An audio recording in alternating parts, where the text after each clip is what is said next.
Assalamualaikum warahmatullahi wabarakatuh. Perkenalkan, nama saya Anissa Lina Amran. Saya dari Program Studi Kesehatan Masyarakat, Konsentrasi Kesehatan Reproduksi. Saya di sini akan menjelaskan mulai dari alat interna eksterna pria wanita sampai dengan laktasi. Selamat menyaksikan. Alat reproduksi wanita terdiri atas beberapa organ tubuh yang memiliki fungsi-fungsi tertentu. Sederhananya, organ reproduksi wanita membantu agar tubuh dapat melakukan fungsi. Yang pertama itu menghasilkan sel telur, kedua melindungi dan memelihara sel telur yang telah dibuahi oleh sperma sehingga berkembang seutuhnya, yang ketiga melahirkan bayi. Setelah kita mengetahui apa saja fungsi dari alat reproduksi wanita, kita perlu mengenali bagian tubuh mana saja yang merupakan alat reproduksi. Alat reproduksi wanita terbagi menjadi dua, alat reproduksi bagian luar sama alat reproduksi bagian dalam. Alat reproduksi bagian luar seperti gambar berikut ini. Alat reproduksi bagian luar terdiri dari vulva. Vulva adalah tampak luar anatomi vagina yang terdiri dari lubang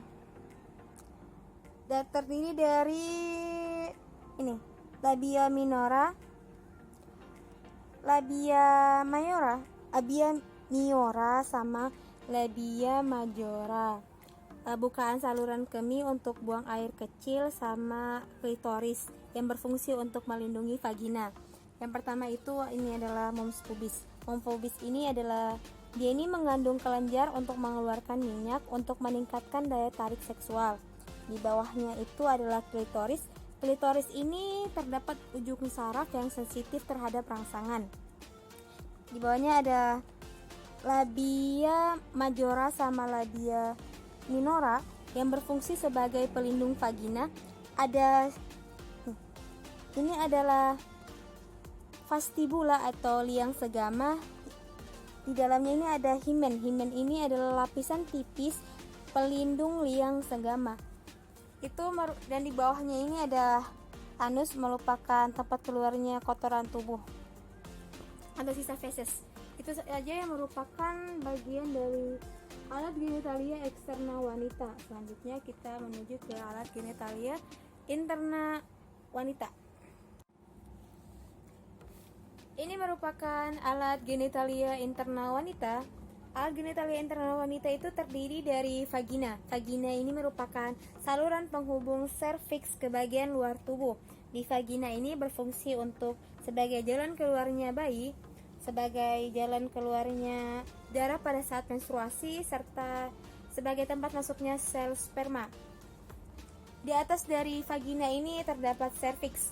Serviks ini mengandung lendir yang berfungsi untuk membantu masuknya sel sperma dari vagina menuju ke rahim. Di atas dari serviks ada apa? Di atas dari serviks terdapat rahim. Rahim ini terdiri dari fundus of uterus. Ini fundus of uterus. Yang kedua itu adalah body of uterus. Yang ketiga adalah cervix. Fungsi dari rahim untuk mempertahankan ovum yang telah dibuahi oleh sel sperma. Rahim ini terdiri dari 3 lapisan. Yang pertama itu adalah lapisan paling luar atau perimetrium yang berfungsi untuk menguatkan uterus. Di lapisan kedua itu ada myometrium. Ini mengandung otot untuk membantu terjadinya kontraksi rahim. Yang ketiga adalah lapisan paling dalam. Ini lapisan paling dalam berfungsi sebagai tempat terjadinya implantasi. Kita bahas dulu. Di sini ada mengandung otot untuk kontraksi rahim. Ketika sel telur tidak dibuahi, maka lapisan yang di sini, lapisan endometrium ini akan luruh. Ketika luruh terjadi apa? Ketika luruh terjadilah itu menstruasi. Kalau dia ketemu sama sel sperma, berarti dia akan menjadi fertilisasi. Lanjut. Di atas dari rahim terdapat ampluma. Ampluma ini yang garis belokan ini. Di sini berfungsi sebagai tempat ketemunya sel sperma sama sel telur. Di sel sperma dan sel telur, di ampluma itu ada fimrea. Fimrea ini seperti jari-jari. Di sini ini menangkap ini sel telur yang dari rahim, sel telur dari indung telur yang keluar itu nanti ditangkap oleh fimrea. Sel telur itu ada dua, di kiri dan kanan. Sel telur ini berfungsi untuk menghasilkan menghasilkan sel telur serta menghasilkan hormon estrogen dan progesteron. Itu saja dari fungsi dari organ interna perempuan. Baiklah, di sini saya akan menjelaskan mengenai alat genitalia laki-laki. Kita mulai dari yang paling nampak dari luar, yaitu penis. Penis ini bagian yang nampak dari alat reproduksi laki-laki. Di dalam penis ini terdapat uretra.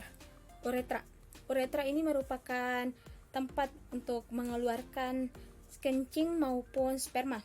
Di atasnya ini terdapat kelenjar prostat. Di sini berfungsi sebagai menghasilkan cairan bersifat asam serta mengeluarkan cairan yang bersifat melindungi dan menutrisi sperma.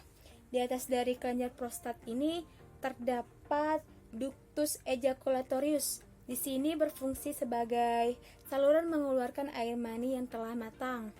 Nah, kita masuk ke sini. Ini yang bulat besar ini merupakan kantong urin. Di sini menyimpan cairan kencing. Di sini di atasnya ini ada ureter.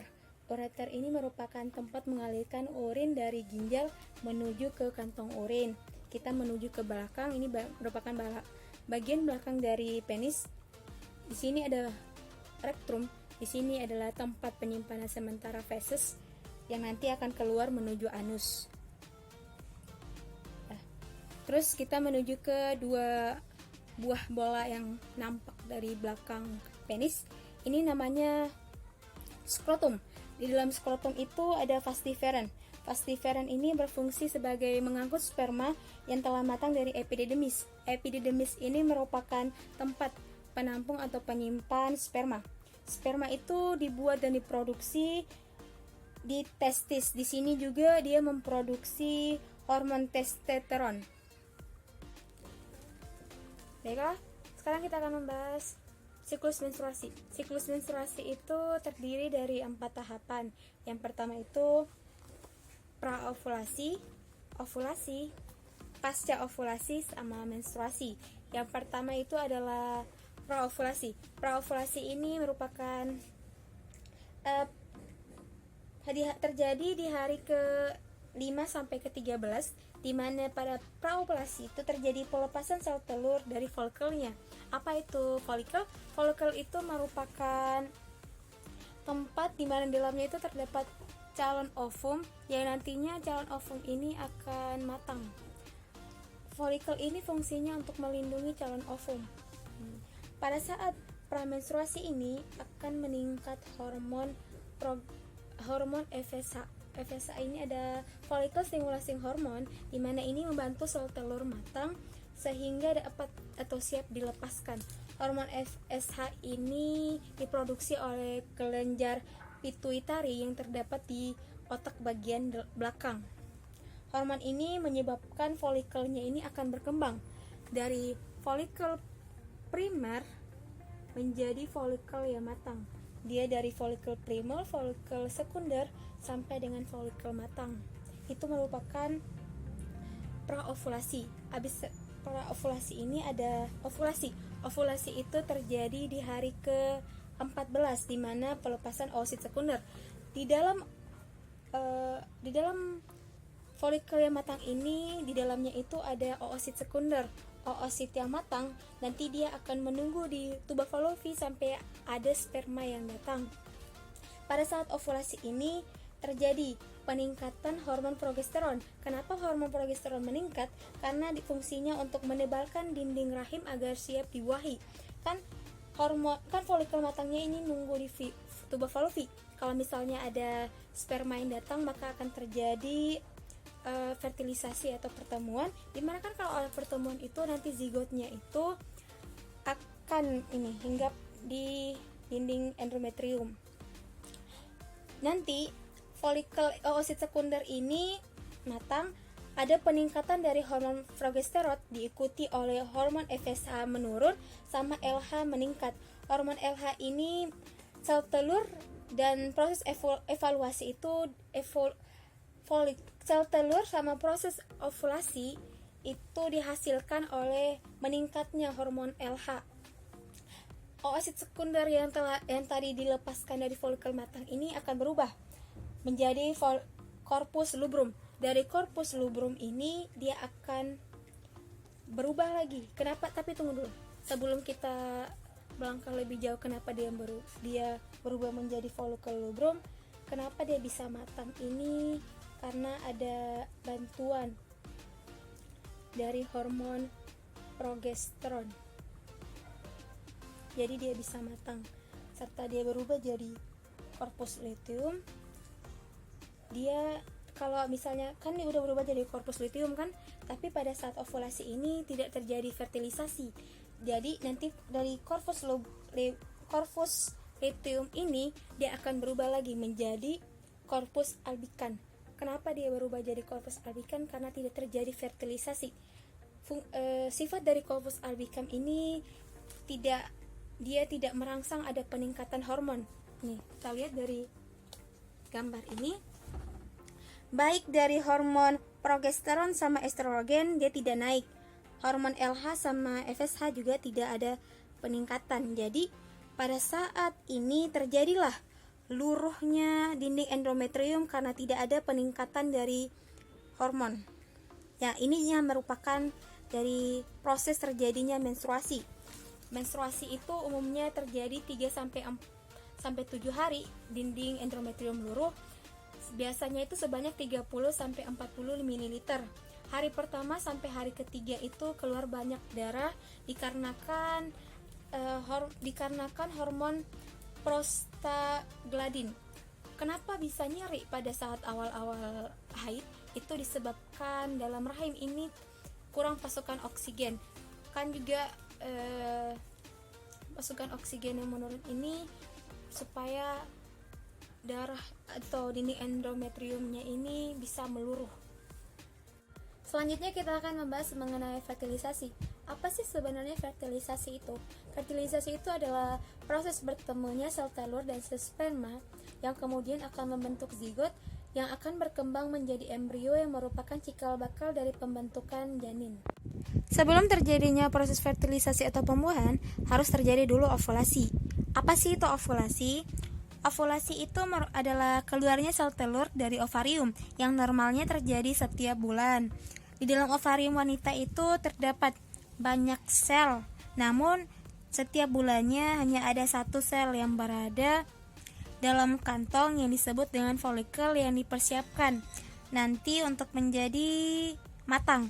Setelah matang, sel telur ini akan keluar dari folikelnya sehingga terjadilah ovulasi. Proses ovulasi ini dipengaruhi oleh hormon FSH dan keluarnya sel telur dari folikelnya dicetuskan oleh hormon LH. Sel telur yang berada dalam tuba Fallopi akan berjalan perlahan menuju rahim. Hari pertama sebelum hari pertama itu terjadi pembuahan. Pembuahan itu seperti ini. Sel sperma masuk ke dalam oosit sekunder. Nanti ada yang masuk, jadilah terjadi pembuahan. Setelah terjadi pembuahan, hari pertama dia akan menjadi sel tunggal atau zigot. Hari kedua akan menjadi 2 sel, ketiga 4 sel, keempat 16 sel, kelima menjadi blastokista awal. Hari ke-6 7 menjadi blastokista tahap akhir. Hari ke-8 sampai 9 embrio mulai implantasi. Blastokista tahap awal. Baiklah, sekarang kita akan membahas mengenai tanda pasti kehamilan. Tanda pasti kehamilan itu ini ada gerakan janin dalam rahim serta denyut jantung janin. Ketika kita merasa ini udah 2 minggu kan gak mens, terus kita periksa nih hasilnya positif di dalam tes pack, kita tuh harus ke dokter spesialis kandungan atau ke bidan untuk mengkonfirmasi apakah benar ini kita hamil atau tidak. itu dengan melakukan pemeriksaan USG. Pemeriksaan USG ini untuk mengetahui apakah dan mengkonfirmasi terjadinya kehamilan, terus memeriksa detak jantung janin, memeriksa usia kehamilan, serta memperkirakan estimasi waktu lahir. Ketika hal tersebut sudah dilakukan dan hasilnya ada janin dalam rahim, itu merupakan tanda pasti dari adanya kehamilan. Lanjut, yaitu tanda tidak pasti. Tanda tidak pasti kehamilan itu ada beragam, mulai dari tidak mens, payudara membesar, mudah lelah, mood swing, sakit kepala, mual muntah, nafsu makan berkurang, peka terhadap bau, payudara membesar dan areola menggelap, insomnia, mudah flek atau bercak darah, serta sering buang air kecil. Tidak menstruasi ini bisa juga merupakan faktor dari kita stres atau kita sedang dalam atau siklus menstruasi kita berubah. Itu juga bisa menjadi siklus mens kita tidak teratur, dan itu bukan tanda pasti terjadinya kehamilan. Terus mudah lelah atau mood swing atau sakit kepala, itu bisa saja jadi karena kita sedang kelelahan, kita stres, kita dalam kondisi tubuh yang tidak fit yang menyebabkan kita terjadi hal tersebut. Atau seperti ini, sering buang air kecil, itu bisa saja karena kondisi di lingkungan kita itu lagi cuacanya dingin yang menyebabkan kita tuh sering buang air kecil. Kalau insomnia bisa saja kita lagi dalam pikiran kita lagi banyak, menyebabkan kita itu susah untuk tidur. Kalau nafsu makan berkurang atau muntah mual juga, itu bukan merupakan tanda pasti kehamilan, bisa saja terjadi karena ada hal-hal tertentu yang menyebabkan kita terjadi hal tersebut. Jadi itu merupakan tanda tidak pasti kehamilan. Kalau mau supaya pasti, dilakukan pemeriksaan USG kepada dokter kandungan atau bidan di daerah tempat tinggal kita masing-masing. Seperti itu. Lanjut, sekarang kita membahas tentang perkembangan janin dari usia 0 sampai 9 bulan. Yang pertama itu usia janin di minggu ke-3. 3 minggu setelah janin berkembang itu akan muncul kantong embrio dan plasenta terbentuk. Ini pada saat proses fertilisasi telah terjadi, akan muncul kantong embrio sama plasenta terbentuk. Di minggu keempat terbentuk ini tabung jantung sudah mulai berdenyut sebanyak 65 kali per 1 menit. Dan janin ini sudah berukuran 0,6 cm seperti sebutir nasi, begitu dia bentuknya. Di minggu ke-6 ini wajah, mata, hidung, mulut, telinga, rahang bawah sampai tenggorokan ini sudah mulai terbentuk. Di minggu ke-7 tangan, kaki, rahim kini mulai terlihat 2 kali lipat. Di minggu ke-8 sampai ke-10 ukuran janin itu sekitar 3 cm panjangnya.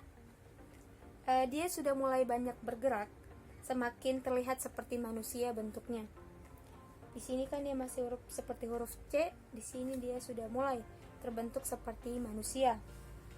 Di minggu ke-11 sampai 13 otak bayi sudah berkembang. Otak bayi sudah mulai berkembang, ginjal mulai mengeluarkan urin, dan jari-jari sudah mulai mengepal. Panjangnya sepanjang 8 cm. Alat kelamin sudah mulai terbentuk pada minggu ke-11 sampai ke-13. Di minggu ke-14 sampai 18 indra perasa itu sudah minggu 14 sampai 18 ini sudah masuk ke trimester kedua kehamilan, di mana resiko kegugurannya sudah mulai berkurang karena perkembangan janin sudah mulai menguat, dan diikuti dengan tengkoraknya sudah mulai kuat dan sistem parunya sudah mulai berkembang. Pada saat ini indra perasa sudah mulai terbentuk. mulai bisa mendeteksi cahaya. Kalau kita USG itu sudah bisa bergerak-gerak. Terus alat kelamin berkembang dengan baik pada minggu ke-14 sampai dengan 18. Di minggu ke-19 sampai 22 perkembangan janin, ini sudah mulai mendengar suara. Kalau kita ajak bicara, dia sudah mulai nendang-nendang. Kalau sudah bisa merasakan gerakan kita mengusap perut kalau menyapa bayi, terus sudah bisa mulai tumbuh rambut pada minggu ke-19 sampai minggu ke-22. Di minggu ke-23 sampai dengan 29 minggu, dia ini sudah mulai menghirup dan mengeluarkan plasenta supaya melatih pernafasannya. Juga sudah bisa membuka mata, menghisap jarinya, serta dia sudah mulai cegukan pada minggu 23 sampai 29. Pada minggu ke-30 sampai 35 minggu atau sudah masuki trimester terakhir, di sini bayi ini ukurannya atau beratnya itu hampir 1 kilogram dan dengan otot. Terus dia sudah bisa, tendangannya ini sudah menguat. Sistem saraf pusat dan otot semakin matang pada saat minggu ini karena sudah mau mendekati proses persalinan. Terus ukurannya ini akan mencapai 3 kg dengan panjang 48 cm pada minggu ke-36 sampai 41. Janin ini akan bergerak menuju panggul untuk menunggu atau ketika telah terjadi kontraksi. Umumnya kontraksi itu terjadi pada minggu ke-39. Tapi kalau biasanya ada juga ibu yang ketika sudah ke minggu 41 tidak juga terjadi persalinan, maka ini akan dilakukan tindakan induksi. Supaya tidak induksi, inilah pentingnya kita melakukan USG setiap bulannya ke dokter spesialis atau ke bidan supaya mengetahui perkembangan janin kita di dalam rahim ini seperti apa, tumbuh kembangnya bagaimana. Itulah pentingnya USG. Baiklah, di sini saya akan menjelaskan mengenai persalinan normal. Persalinan normal ini ditandai dengan adanya pembukaan dari pembukaan 1 sampai dengan pembukaan 10. Apa itu pembukaan? Pembukaan itu adalah ketika ini serviks terbuka sempurna agar bayi bisa keluar melalui vagina. Dalam persalinan itu ada beberapa macam tahapan. Yang pertama itu tahapan pembukaan serviks, kedua melahirkan bayi, yang ketiga itu mengeluarkan plasenta. Kalau dalam dilaktasi atau pembukaan serviks itu ada beberapa fase. Yang pertama itu fase awal atau fase laten. Fase awal ini terjadi 8 sampai 12 jam. Ditandai dengan kontraksi ringan dan tidak teratur. Yang pertama itu adalah pembukaan 1. Pembukaan 1 ini dia selebar 1 cm. Bisa jadi berminggu-minggu sebelum hari melahirkan atau pada saat hari melahirkan, tergantung dari ibunya, dari kondisi yang dialami oleh ibu tersebut. Yang kedua itu adalah proses pembukaan kedua sebesar atau selebar 2 cm. Ini ukurannya bisa terjadi berbeda-beda antara satu ibu dengan ibu lainnya.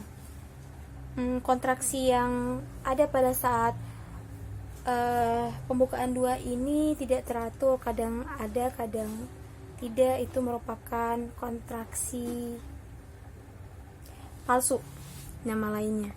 Yang ketiga itu dalam fase laten adalah pembukaan 3 selebar 3 cm atau selebar koin. Ini pada saat pembukaan 3 ini ibu dipersiapkan untuk istirahat, menyiapkan stamina dan kesehatannya supaya untuk memasuki fase aktif dalam masa atau dalam proses persalinan normal.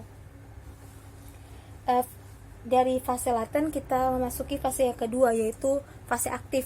Fase aktif ini pembukaannya kurang lebih sebesar 3 cm.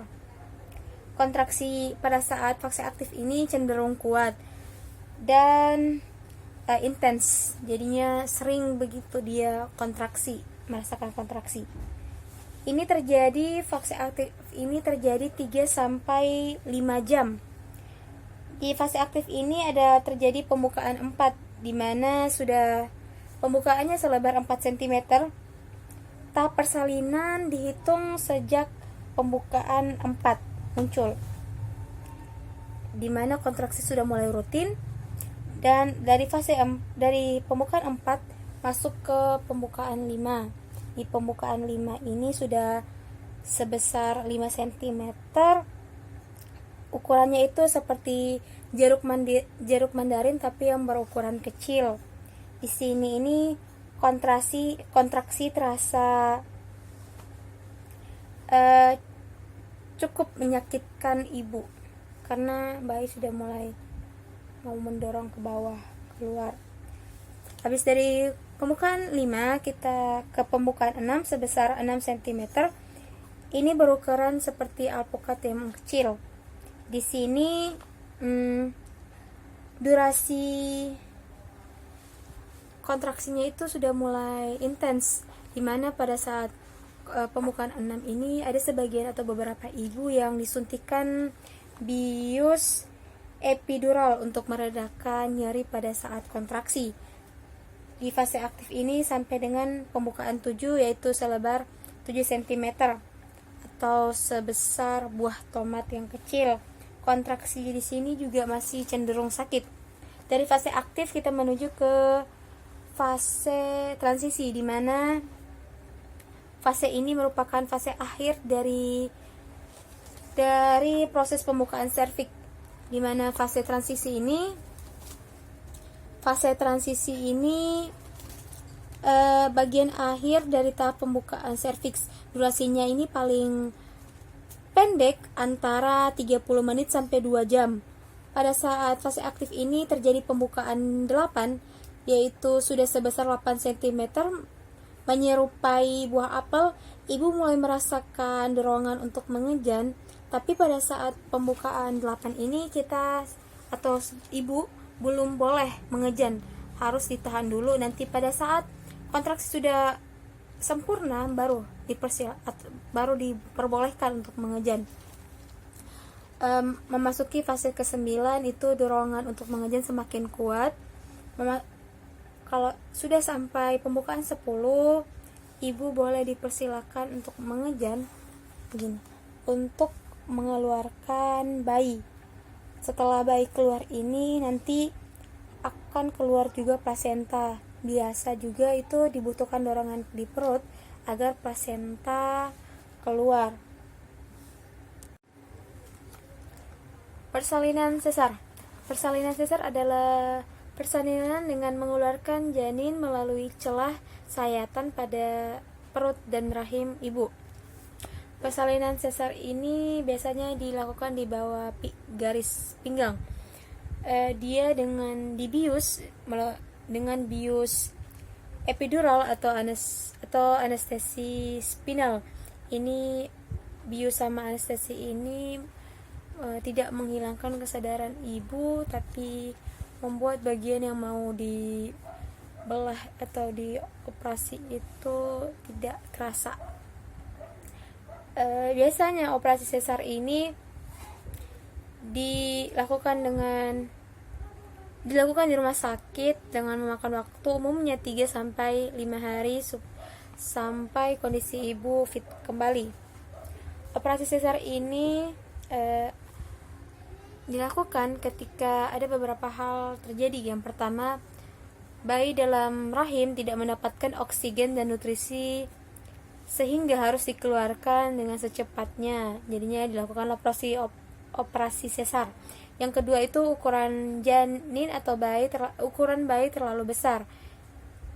ukuran bayi yang terlalu besar dan pinggul ibu yang terlalu kecil, sehingga harus dilakukan operasi sesar. Yang ketiga itu posisi plasentanya yang menyebabkan harus segera dilakukan operasi sesar. Yang keempat, posisi bayinya itu sungsang atau bayi kembar. Ada sebagian ibu yang tidak memiliki stamina yang cukup untuk bisa melahirkan secara normal bayi kembar, jadi harus dilakukan prosedur operasi sesar. Operasi sesar itu ada beberapa tahapan yang akan dilalui. Yang pertama itu ibu ditidurkan di atas meja operasi. Setelah itu dokter akan memberikan sayatan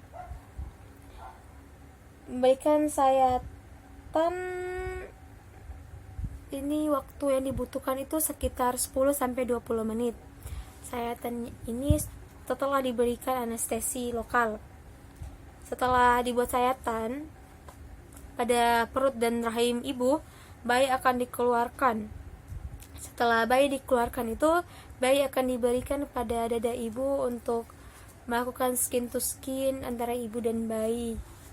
Setelah itu bayi telah keluar. Setelahnya plasenta juga akan keluar. Pada saat pengambilan plasenta ini akan juga diberikan injeksi hormon hormon oksitosin untuk merangsang kontraksi rahim agar pendarahan berkurang dan hilang secara bertahap. Setelah plasenta keluar, akan dijahit kembali sayatan yang telah dibuat tadi dengan memakan waktu sekitar 40-50 menit.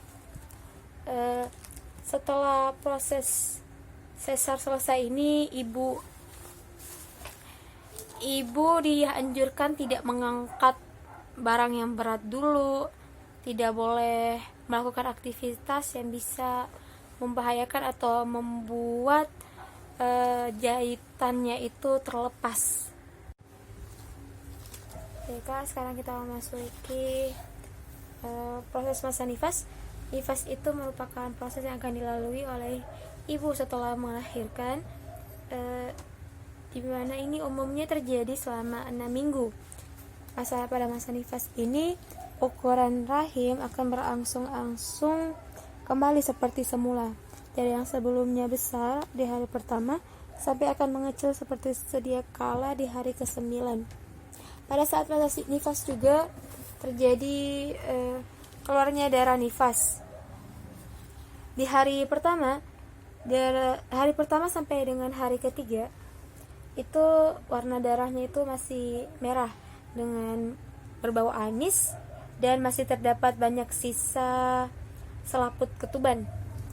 Pada saat di hari ke-7 setelah melahirkan, masa darah nifasnya ini akan berwarna kecoklatan, tidak lagi berbau amis, serta darah yang keluar dan lendirnya berkurang. Di masa hari ke-14 ini darah haidnya sudah berwarna kekuningan, tidak disertai dengan bau. Apa saja sih hal-hal yang perlu diperhatikan pada saat hal-hal yang tidak atau yang bisa dilakukan pada saat masa nifas? Hal-hal yang tidak bisa dilakukan pada saat masa nifas itu adalah kita tuh tidak boleh terlalu dalam emosi. Kan bisa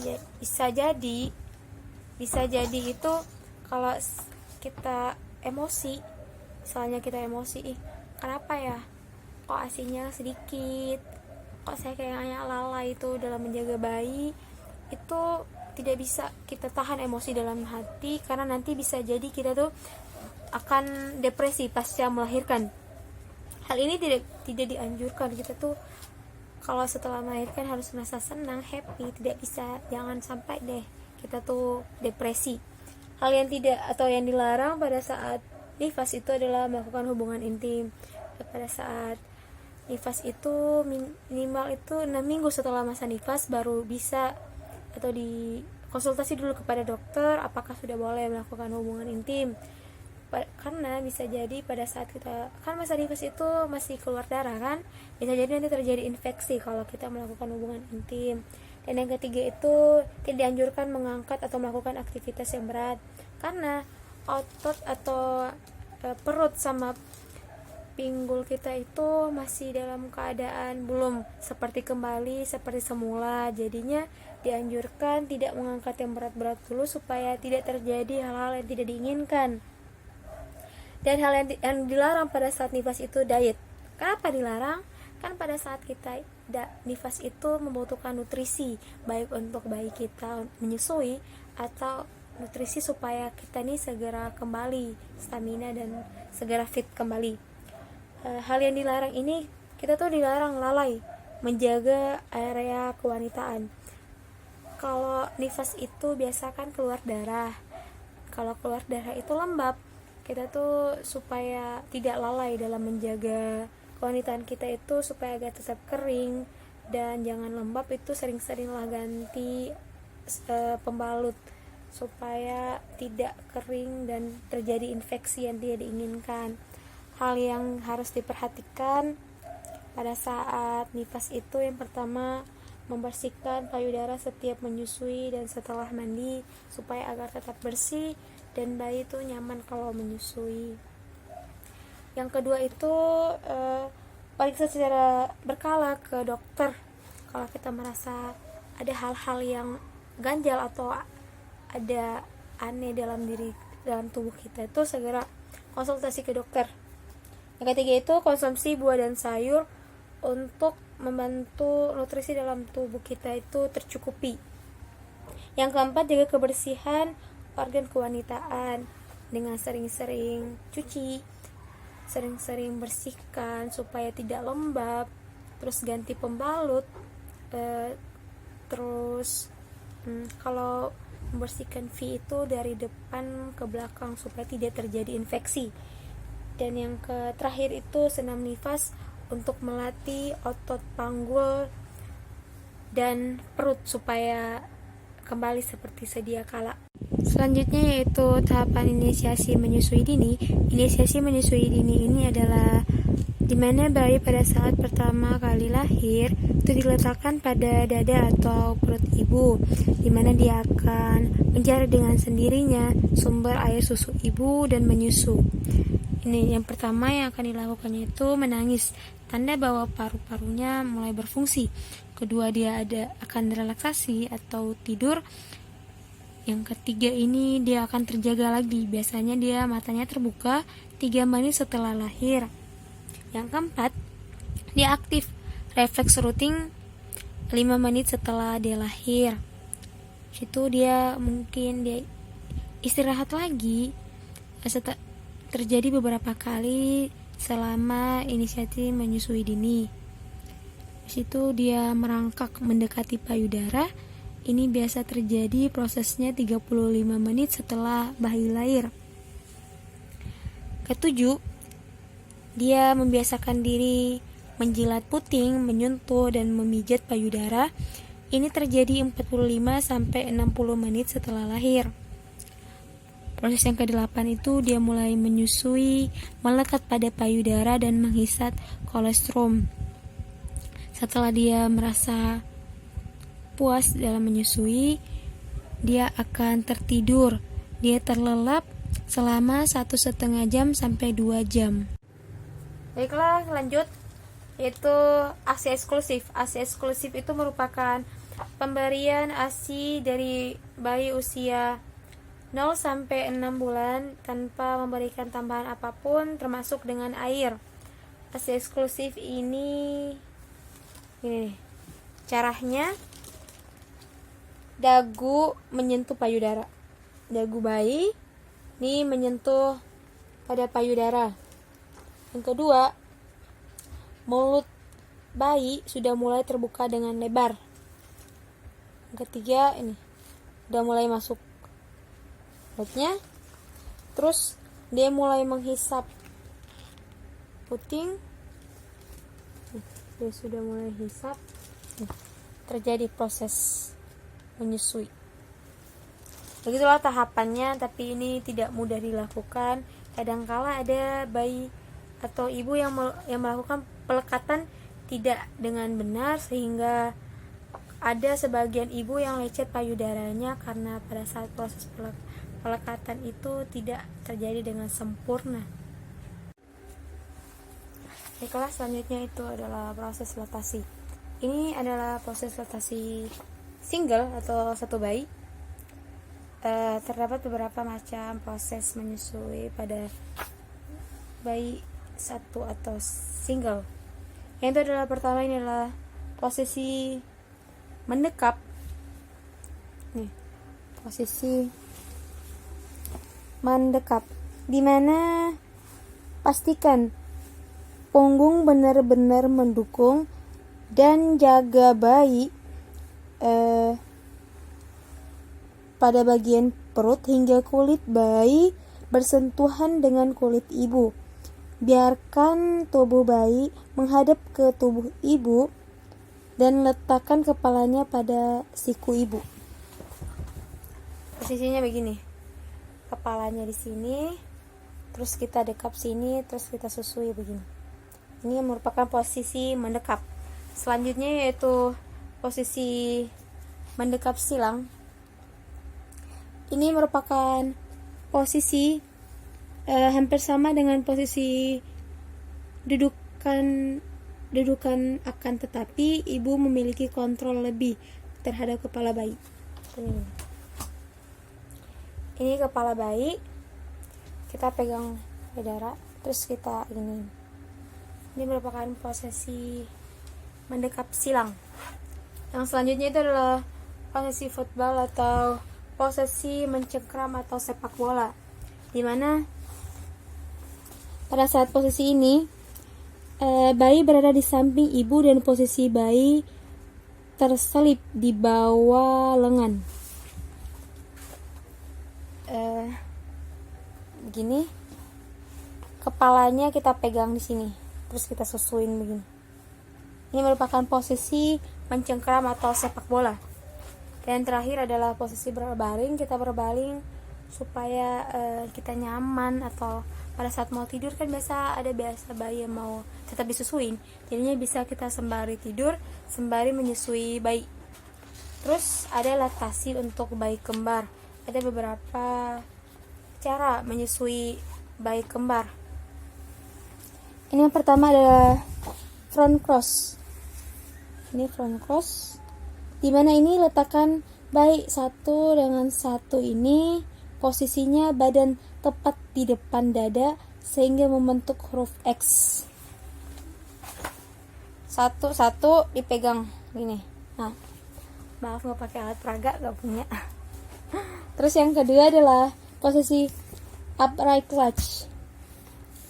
Ini posisi dimana pastikan bayi sedikit duduk di pangkuan sembari berbaring. Pastikan mereka menghisap payudara dari sisi kanan kiri secara tegak. Mereka ini setengah tegak, setengah berbaring. Terus posisi selanjutnya yaitu adalah football and cradle. Ini adalah posisi dimana pastikan keadaan bayi serong dari dada ibu, pastikan tubuhnya menghadap ke samping untuk memudahkan posisi menyusui. Dan yang terakhir adalah posisi double football, dimana ini yang perlu diperhatikan kedua bayi di sisi kanan kiri dengan keadaan kaki menghadap ke arah belakang tubuh. Itu merupakan posisi laktasi. Sekian dari penjelasan saya dari awal mengenai anatomi alat reproduksi laki-laki sampai dengan laktasi. Mohon maaf bila ada kekurangan. Wabillahi taufiq wal hidayah. Wassalamualaikum warahmatullahi wabarakatuh. Selamat menyaksikan, semoga bermanfaat. Bye.